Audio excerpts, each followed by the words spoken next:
into this mix. Hey everyone, this is Derek Rose with the Conscious Resistance Network and Activist Post. I'm at the Free Your Mind Conference 5 in Philadelphia, and today I'm talking with Michael Cremo, the author, researcher of many books, including The Hidden History of the Human Race. How are you doing? Good. Nice to meet you in person, and I wanted to give our audience a chance to get to know you before we get a little deeper into what your work focuses on. Could you tell us a bit about your background first? Okay. I was born in a military family. My father was an intelligence officer for the United States Air Force, and that meant a couple things for me as I was growing up.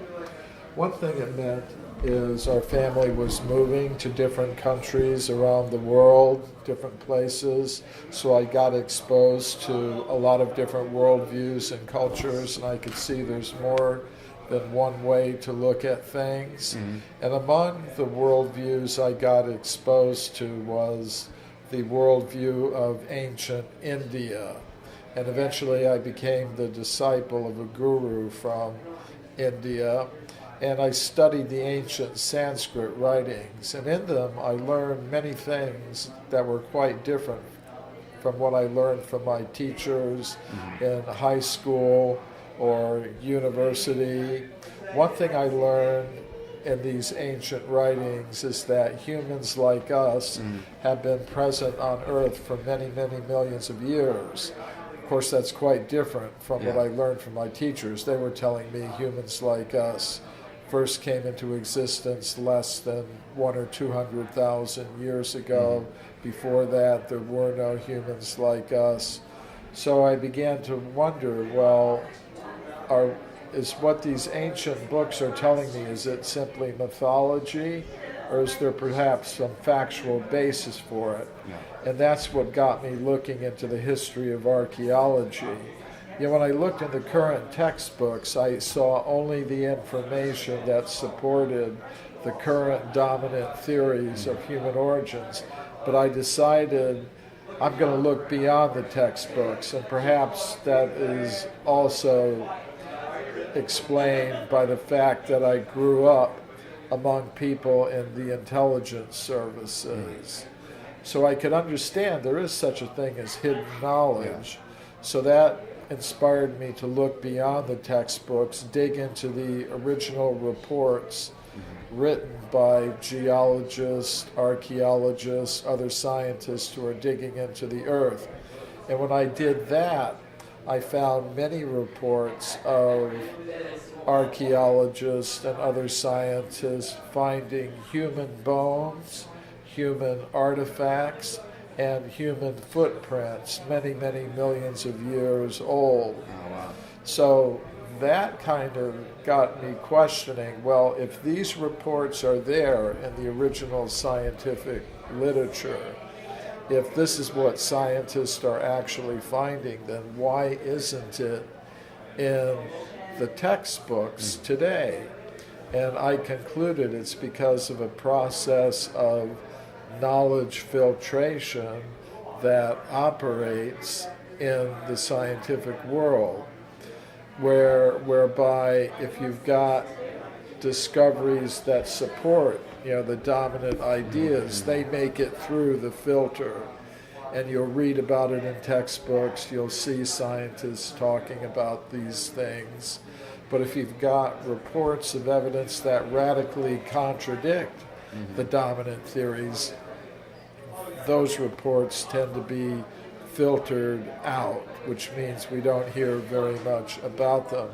So I collected all those reports in a book called Forbidden Archaeology, which was 900 pages long. It was, some people asked, well, could we have a shorter version? So is that what I brought this out is? this, The Hidden History of the Human Race, which is a shorter version of Forbidden Archaeology, all the same cases, but explained in a more brief way. Awesome. So, I guess the first question is, so do you have a degree in archaeology, or did you just you pursued your own studies, or how is that for you? No, I don't have a degree in archaeology. When I went to university, actually, I went to the George Washington University School of International Affairs. Originally, I was thinking of a career in the diplomatic service or one of the intelligence services, but I just got totally disillusioned with all of that and decided to take another path, a more spiritual path. And as I said, it was my studies in the ancient Sanskrit writings of India that inspired me to start looking into the history of archaeology, because those writings, in common with the writings of a lot of the ancient wisdom traditions, speak of extreme human antiquity, the idea that humans like us have been present on this earth for vast periods of time. So that's what got me into studying archaeology. So no, I don't have a PhD in archaeology, but I regularly speak at mainstream archaeology conferences, meetings of the World Archaeological Congress, the European Association of Archaeologists. Yeah, I mean, I'm looking at the like the reviews for your book. Obviously, you've got professors and researchers from all around the world, different universities. So the work does seem to be, at least if not ignored, somewhat respected. And is it well received generally, or have you been totally admonished and pushed out of the community? It depends, because the way I look at it, the scientific community is not monolithic. Basically, I've found three groups in terms of their reactions to what I do. One group I call the fundamentalist materialist. They don't like what I do. They don't want to hear it. They don't want anyone else to hear it. I arrange lectures at a university. They'll try to get them canceled or something like that. So that's one reaction. And that's why I call my topic Forbidden Archaeology. But there's another group within the scientific world who may be supporters of the current theories, but they're open-minded enough to be able to be willing to listen to alternatives. And it's scientists in that category who have accepted my proposals to present papers at their scientific conferences. Actually, my latest book, called My Science, My Religion, is a collection of 24 papers I presented at mainstream scientific conferences. I mean, today I'm speaking at an alternative group here at the Free Your Mind conference, which is where many people would expect to see me. But I'm also able to present these ideas in the mainstream. You can speak to the lay person as much as the scientific community. Yeah. And so among that group that's open-minded, they may not agree with me, but at least they're willing to listen. And I think that's an important first step, because if ideas are going to change, first thing is people have to be willing to listen. Absolutely. Then among those who listen, there are actually some in the scientific world who agree with me. They're few in number, they're in a minority, but they do exist. Now, as far as the general public goes, I mean, surveys have shown most people don't accept the current dominant Darwinian evolutionary concepts of human origin. So as far as the people in general are concerned, many of them already accept what I'm saying, and they appreciate the information. Absolutely. I wanted to ask, in your research, have you been able to uncover, or if you could even speculate on, if we have existed, for millions of years, is it really that the information is being suppressed, or are there, have the signs been wiped away? Like, as far as people talk about cataclysmic things throughout human history, is there any evidence of that humans having existed and something wiping them out, and maybe it's become forgotten over history, or is it more, in your research, a deliberate effort to cover up that fact that we have existed? Well, it's both things. One doesn't rule out the other. I do think there have been periodic catastrophes after which the Earth has had to be repopulated. So over those vast periods of time, evidence can get eliminated just by natural processes. So that can happen. But fossilization does occur, artifacts do survive, and they are there. Scientists do find them, but they try to dismiss them, forget about them, set them aside, explain them away. But they are there. So I think both things that you mentioned happen. There have been periodic catastrophes that have wiped out some of the geological records, some of the record of the rocks, you could say. But things do survive, and they get filtered out by this mindset of today's scientific community. So both things happen. Okay, I appreciate the clarification on that. And the other thing that I appreciate that you're communicating about is like you said, there's this group or a mass that, you know, within the scientific community, that information gets filtered out, whether it's favorable to the current dogma or not. And when you're talking about the first group, this materialist, fundamentalist view, I definitely recognize that. You know, in my own work, we've talked about the work of, for example, Rupert Sheldrake, and talked about the science delusion, and the ideas that in some ways science can become, not the scientific method, but this scientific establishment can become just as dogmatic as, you know, any other group. And I feel like these sort of efforts to suppress or filter out information are a part of that. You know, do you think this is, and you know, I mean, obviously, if you understand your work is being pushed out and not welcomed by a certain community, has that allowed you to see that other areas of scientific research have been suppressed or ignored, or, you know, have you gone beyond just archaeology? Or yes, absolutely. And, you know, my book, Forbidden Archaeology, and its abridged edition, Hidden History of the Human Race, deal with archaeological evidence. But it means something. If there's archaeological evidence that contradicts the current theories, that means we need new explanations of human origins. And in my book, Human Devolution, a Vedic alternative to Darwin's theory, I presented an alternative. And I said the first thing we have to ask is, what is a human being? I mean, before we ask where and when did human beings come about, we should first understand what is a human being. And most scientists today would say we are just machines made of molecules, like Richard Dawkins says. We're survival machines, robot vehicles blindly programmed to preserve the selfish molecules known as genes. It's a very materialistic concept that they're presenting. But I'm presenting a consciousness-based explanation of human origins.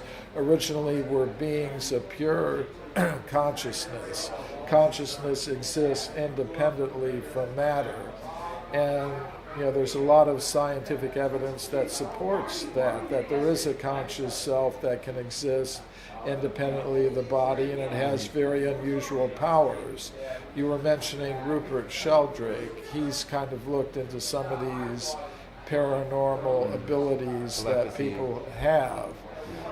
I remember once we both, him and I, spoke at the same conference in Montreal, Canada, and you know, he was speaking about morphogenetic fields and how they are the carrier of different psychic abilities and things like that. So I think that's another whole area where a lot of knowledge filtration is going on.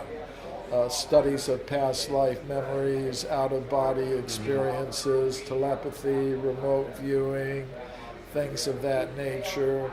There's a lot of scientific evidence for it, but it does get filtered out. Once I was speaking at a university in South Africa, and the students were on vacation, so my audience was about 150 professors from the university. And I spoke about my book, Forbidden Archaeology, and how the knowledge filtration process operates there. And after I gave the talk, different professors started coming up to me one by one. They'd kind of look around, see that nobody else was listening, and they say, I'm glad you talked about that knowledge filtration process because it's operating in my field, physics, and let me tell you about it. And then he'd go away, and another one would come and say, this knowledge filtration process, it operates in my field, chemistry, and let me tell you about it. So you're right. I think this knowledge filtering process operates in a lot of different fields, and I think the common element is behind the knowledge filtration process is that, as I said, the modern scientific consensus about humans, their origin, their nature, it's very materialistic. They want to keep people indoctrinated in the idea that they're machines made of matter.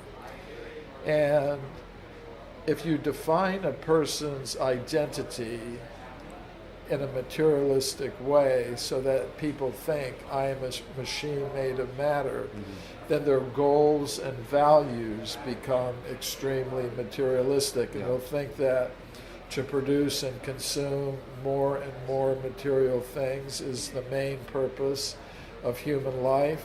And there's a whole worldwide human civilization that's been set up on that basis. All kinds of economic and political and financial and cultural institutions that are based on that. And it generates a lot of wealth that flows into the control of people who are gaming that system. Absolutely. And I think that's a big reason for the knowledge filtering process. Because if people had a different idea, for example, I'm a being of pure consciousness, you're a being of pure consciousness, we're all beings of pure consciousness, no need to divide ourselves into so many competing groups.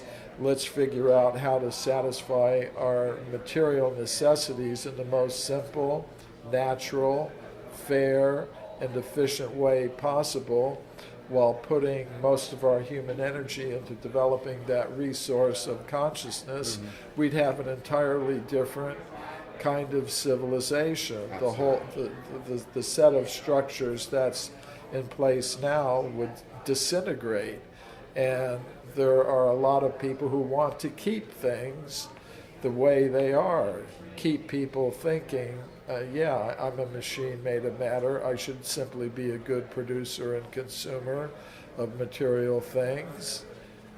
So I think that's the fundamental motive behind the knowledge filtering process, to keep out the idea that there's something beyond matter, to keep out the idea that we're not alone in the universe, we're part of a whole cosmic hierarchy of conscious beings. I think that's the motive behind the knowledge. Level.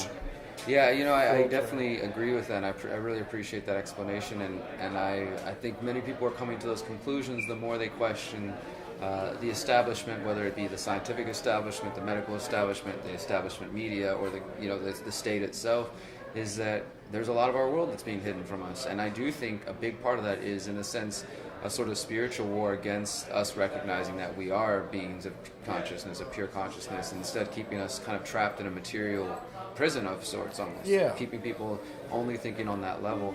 I really appreciate that, how your work is really informed by your Vedic research and those traditions. A lot of my work as well explores the intersections of anarchism or the freedom message with spiritual traditions, and getting people to recognize that before both the state and political class came along, we had shamans all around the world and people interpreting their beliefs in a number of different ways, and really realizing the true consciousness of themselves and the light within themselves. And over time we've got this sort of, again, this come read our books or come to our priestly class and you can find your way to the great place. Come through us or work through our systems, and it's I think it's a real issue. So if you wouldn't mind, if someone is interested in getting into the Vedic traditions and learning about that, where's a good place to start, or how did you get your start, I guess? Well, I got my start, my really serious start, when I received a copy of Bhagavad Gita at a Grateful Dead concert in 1973 in upstate New York. There were some followers of the Vedic path there, and they gave me a copy of that book. And there was an interesting thing. According to Bhagavad Gita, God, Krishna, says, abandon all varieties of religion. And I thought that's really amazing. God is saying, abandon all varieties of religion. In other words, get into the actual awareness of the conscious self and its relationship with the source of all conscious beings and other in other words, make it experiential. Yeah. So, I would say if a person was interested in the Vedic spiritual path, have a look at Bhagavad Gita. Absolutely, thank you. Yeah, and I'll put that information below for those who haven't heard of the Bhagavad Gita. Actually, on my website, mcremo.com, there's a special offer. If people purchase my latest book, My Science, My Religion, where I show how I integrate my spirituality and science, if they get that book, they'll also have the option of getting a free copy of the Bhagavad Gita, there you go, which forms the inspiration for a lot of the work that I do. Now, I don't claim to have a monopoly on truth, or that truth can only be found in this tradition. Sure. I think the truth can be found in a lot of different places, but you're asking what my inspiration was. Yeah. But I look at it as kind of like, like if you have gold, gold is gold. You can make it into coins and stamp it with the symbols of different nations, but if it's really gold, it doesn't matter what symbol that you've stamped on it. There's many paths that we can take towards this understanding of ourselves. Yeah, I think exclusive claims to truth are one of the big problems in the world today. Absolutely. One of the sources of conflict. Where can people find? You mentioned mcremo.com. Is that the main website where we could find more books? That's my main website, mcremo.com, mcremo.com. I also have a Facebook page, Michael Cremo. It's really